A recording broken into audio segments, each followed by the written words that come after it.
બોલ સદગુરુ ભગવાનની જય. જો કે ટૂંકમાં થોડા પરિચયમાં નરસિંહભાઈએ આપણને કે ભક્તિ કેવી રીતે કરવી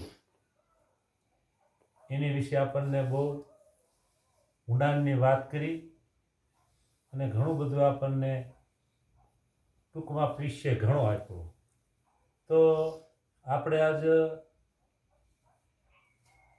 નોલીરામગઢથી ઉષા મહારાજ આગળથી એમની અનુભવ, એમની ભક્તિ, ભજન અને એમને સદગુરુની પ્રેરણા જે થઈ એમની પાસેથી કાંઈક હરિરસ મેળવી અને જે કાંઈ આપણે આ ગતગંગા બધાય બેઠી છે તો કર્ણ ઇન્દ્રિયમાંથી સાંભળી અને જો ઠેઠ આત્મા સુધી પુગાડે તો આ ભવસાગરના ફેરામાંથી છૂટવી એવું છે.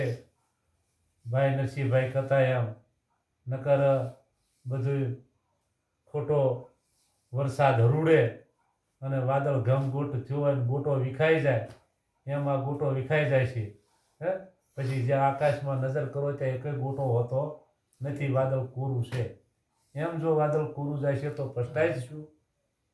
તો આત્માના હૃદય સુધી આપણને એવી ઊંડાણની સત્સંગ ભજન ભાવની વાતો ઉષા મહારાજ આપણને કે એવી આપણે એમને વિનંતી કરીએ છીએ. સદગુરુ મહારાજની જય. હવે અજ્ઞાન તો સમજવા જેવું છે, સમજાવવા જેવું કઈ છે નહીં.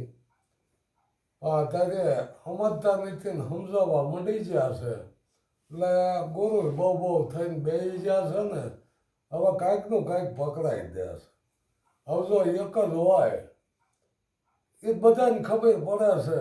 થાળ લઈને જાય છે એ મૂર્તિ ખાય નહીં તો અહીંયા થાળ ધરાવે છે. એ તેને ખબર છે ને કે આ ખાશે તો નહીં, છતાંય થાળ ધરાવે છે, હવન કરે છે. હવે એ પોતાને ખબર છે. એક સતા બીક કોઈની ધરે. આ કહે છે કે બીજો ભાડે બીતો ફરે, એક સતા બીક કોઈની ધરે છે. પેલા તો આ દેવ ભગવાનોની એ બધી બીક હતી જ તે કે ભાઈ અહીં તમને પૂજા નહીં કરો તો તમારું પતન કાઢી નાખશે. આવું બધું ભુવાય બીવાત થાય જો ને કે તારે અહીં આવવું જ જોઈશે ગમે તેથી, તારે એના થડે આવવું જ જોવે. હવે એ બીક કાઢી નાખી, બરાબર. હવે ગુરુ કર્યા આપણે એટલે હવે પાછી ગુરુએ કીધું કે ભાઈ તારે બીજું ભરવી જોઈશે ને પૂનમું ભરવી જોઈશે ને તારે આ ગુરુ પૂજમાં આવવું જોવે, નમન કરવા જોવે, ગુરુ પૂજન કરવા જોવે. હવે ગુરુ વ્યાપક છે. હવે ખોલદાસ મહારાજ કહેતા કેળાવાળા કે ગુરુ થવા જેવું નથી, ગુરુ જાણવા જેવું. ગુરુ તો વ્યાપક છે. હાલો હવે એ રીતે તમે થાય છો.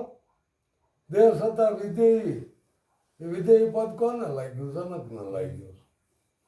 એ રામને વિધેયી નથી કીધા, કૃષ્ણને વિધેય નથી કીધા. અને મોનોપોલી ઠેઠથી આવી આવે છે આવડ્યા કે જેમ છે એમ નક્કી નહીં કરાવી દેવાનું. અર્જુનને જ્ઞાન કર્યું કૃષ્ણએ, પણ કૃષ્ણનું વિરાટ સ્વરૂપ બતાવ્યું. અને અર્જુનને કે તને ખબર નહીં, મને આ બધી ખબર છે. અમને આપણે મહારાજે કીધું નથી ભગતે કે વાદળમાં ભજન કરતો, નામ જપતો, કોને ખબર છે? મને કઈ ખબર નહીં થો, બીજાને ખબર રહેતી હોય ભલે. હું તો જેમ સાહેબ વાત કરી, મેં હું ભજન કર્યું છે એ મને નથી ખબર. અને હજી હું કોઈ નથી, કાંઈ નથી કરતો. હાલો પૂજા પાઠ કાંઈ કરતો જ નહીં. કોનું કરવું? જેમ છે એમ ગુડનું જ્ઞાન જો તમને અદ્વૈત જ્ઞાન થયું હોય તો પછી આ પૂજા પાઠ મટી જાય. કોઈની પૂજા કરશો? જો હાલો એક જ હોય તો કોઈની પૂજા કરશો? ગુરુનું માધ્યમ છે, બરોબર છે. ગુરુનું પહેલાં સંતોએ માધ્યમ ગાયું છે અને ગુરુનું જ માધ્યમ છે. માધ્યમ છે ગુરુના દર્શન ઉત્તમ છે એ વાત હાચી છે. પછી ક્યાં હોતી કે એના દર્શન થાય ને પછી તો અહીંયા શિષ્ય નહીં રહેતો. જ્ઞાન ન થયું હોય ત્યાં સુધી ગુરુની જરૂર પડે. ગુરુ વિના જ્ઞાન થાય નહીં. અને જ્ઞાન થઈ ગયો ને પછી એક થઈ ગયા. નદીઓના પાણી દરિયા મળી ગયા ને પછી દરિયો થઈ ગયો.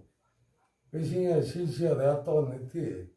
આ તો સેવાયું કરાવી છે. પહેલાના સંતોએ સેવા કરી છે. અત્યારે જ સેવા કરાવે છે. અત્યારે જો ગુરુના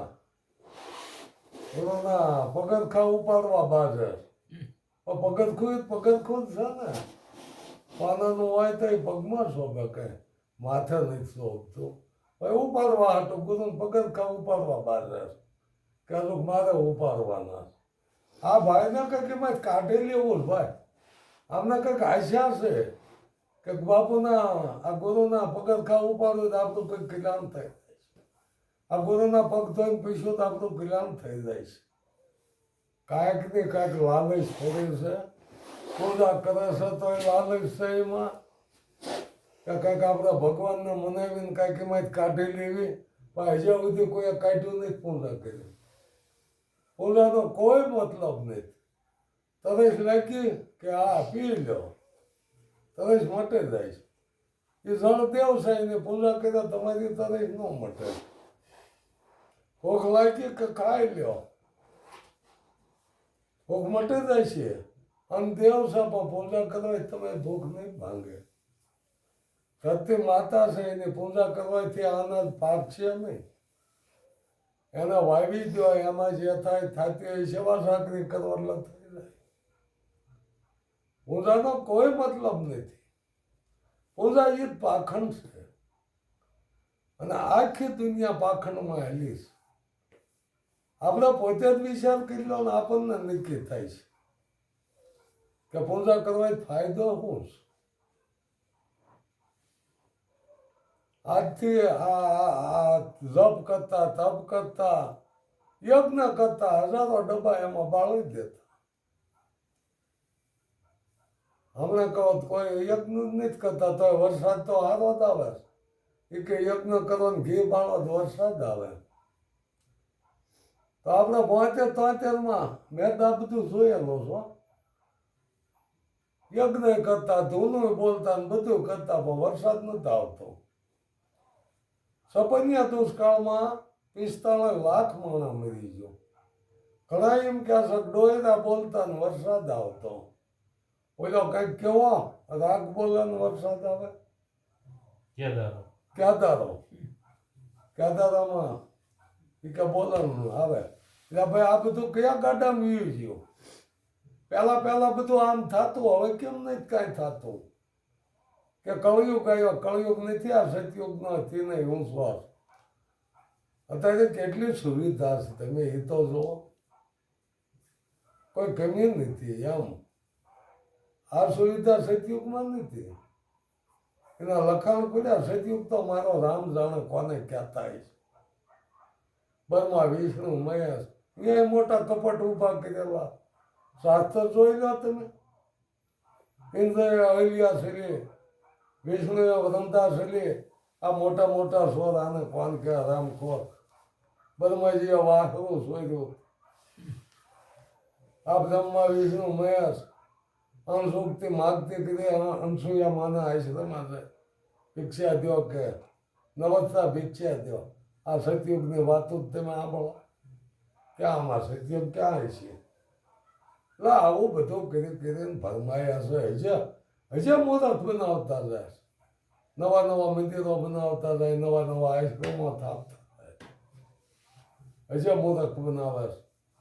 એટલે ભાઈ આ 21મી સદી હાલી જાય. આ બધું પહેલા હાલ્યું. હવે નહીં હાલે. હવે જાગ્રત આમાંથી જાગ્રત થવાનું.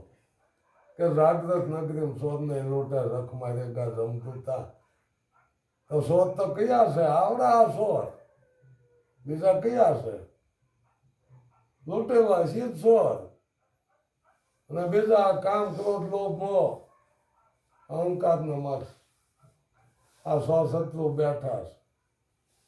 એ સોને મારો એટલે સમરણ થઈ ગયું. બીજું કોઈ સમરણ નહીં. બીજા બધા લવારા એ સપ્યા રાખો. કાંઈક ના કાંઈક મંતર પકડાઈ દી છે, કાંઈક જાપ પકડાઈ દી છે, કાંઈક કંઠીઓ બાંધી દી છે. આ હો ને ગાળિયા લઈને બેઠા છે. એમાં જ છેતી જવાનું. બાકી કઈ છેતવાની જરૂર નથી, એમાં છેતી જવાનું. આત્માને ઓળખી લીધો કે હા હો નો ધંધો કરવા માંડે જાઓ. ઘેરે મા બાપ હોય ને ગઢા એની સેવા કરો. આ ધર્મ ગુરુ એ મા બાપની કિંમત ઘટાડે. આ ધર્મ ગુરુ એ મંદિરે ભટકાડ્યા અને પડતા મૂકી દીધા. જે પ્રગટ બોલે છે ખાય છે એ સંભાળ નથી લેતા. એ આવાના ધર્મ ગુરુના છે. આજ દિવસે લોહીની નદીઓ વ્યાવારી છે. આ ભગવાનનું આપણે માનવી છીએ, એને લોહીની નદીઓ વ્યાવરાવી. કૃષ્ણ જેવા યુદ્ધો કર્યા છે. કંઈક બહેનો વિધવાયું થઈ ગયું, કંઈક બાળકો અનાથ થઈ ગયા છે. અને ભગવાન બનાવ્યા છે. નકરી હત્યા યુદ્ધ કરી એના ભગવાન બનાવ્યા છે. આ કામા ધર્મ ગુરુના. અને હજી એનો સહારો લઈને બીજા મિથ્ય જ જાય છે કે કાંઈક આવું કરો તો આપણું આ રોટલાનું હાલ છે. એમને તો ધંધા આપી રહ્યા છે. આમાંથી જાગી જવાનું, આમાં છેતી જવાનું. કોઈ ભગવાન આપણને જીવાતું નથી. પોતે પોતાનો શ્વાસ જીવે છે. એ શ્વાસો બંધ થયો એ કોઈનો ન હાલે. ગમે ભગવાનને માનતો હોય, ગમે ગુરુને માનતો હોય, આ શ્વાસો બંધ થયો પછી કોઈનો નહીં હાલે. એ પોતાને નક્કી કરવાનું. આ બધું સમજવાનું છે. સમજાવવા જેવું કાંઈ છે જ નહીં. બધું સમજી જ જવાનું છે. સમજવા જેવું છે, સમજાવવા જેવું નહીં. અત્યારે બધા સમજાવવા માંડ્યા. શું કે પોતાને જેમ લગતું પડશે ને એવું સમજાવી શકે. એટલે પોતાની કોઈ દોરી લાશ કે મારી સિવાય બસ બીજું કોઈ છે જ નહીં કાંઈ. તો બધાને એવું જ હોય કે એક જ છે જ્યાં અદ્વૈતની વાતો કરવી છે આપણે. અખેલા વિશ્વમાં એક તો શરીરે જોજવા રૂપે અનંત ભાષે તો 100 અને જોજવા રૂપ આ પાવર એક છે. ભલે દોડમ ગલોપ તમે દવા લગાવજો અને એ ગલોપ ઉડી જાય કે પાવર વિયો નહીં જતો. પાવર તો એમાં હોય જ છે. ગલોપ ઉડી જાય એમ પાવર જેમ છે એમ છે જ તે. આવડા ગલોપ ઉડે છે, વળે પાછા નવા સડાઈ દી પ્રકાશ કરે છે. ઝીરો લગાવી દીશો ડીમ થાય છે. પાવર એકનો એક. પંખાને લગાવી દો ફરવા માંડે, મોટરને લગાવી દો હજારો ફૂટથી પાણી બહાર લાવે. પાવર એકનો એક. જે જેના કાર્ય છે એ કાર્ય બને છે. કોઈ કાંઈ કરતું જ નથી. જે કાંઈ કર્યું એ માણસોએ કર્યું. કોઈ ભગવાને કાંઈ કર્યું નથી. ભગવાન કરતા એ માણસ જ હતા. આવડા મોબાઈલ બનાવ્યા, મોટરસાઇકલ બનાવ્યા, અરે એરોપ્લેન ઉડાડી દીધા. એ કોઈને ભગવાને ઉડાડ્યા? આ માણસ જ તે. અને આનો આ માણસ ભગવાન, બીજો એકય નહીં. દેવ કરતા જો દુર્લભ અવતાર કીધો હોય મનુષ્ય તો આ ભગવાન નહીં તે હું છું. ક્યાં ગોતવા જવાનું છે? બોલો. શીતળા એક રોગ હતો જે આખો માણસને કદરૂપો કરી નાખે, અરે મોતને આધીન કરી નાખે. આવો શીતળાનો રોગ. હવે કોઈ અંગ્રેજો જોને એવી રસી કાઢી અને બધે રસી આપી દીધી.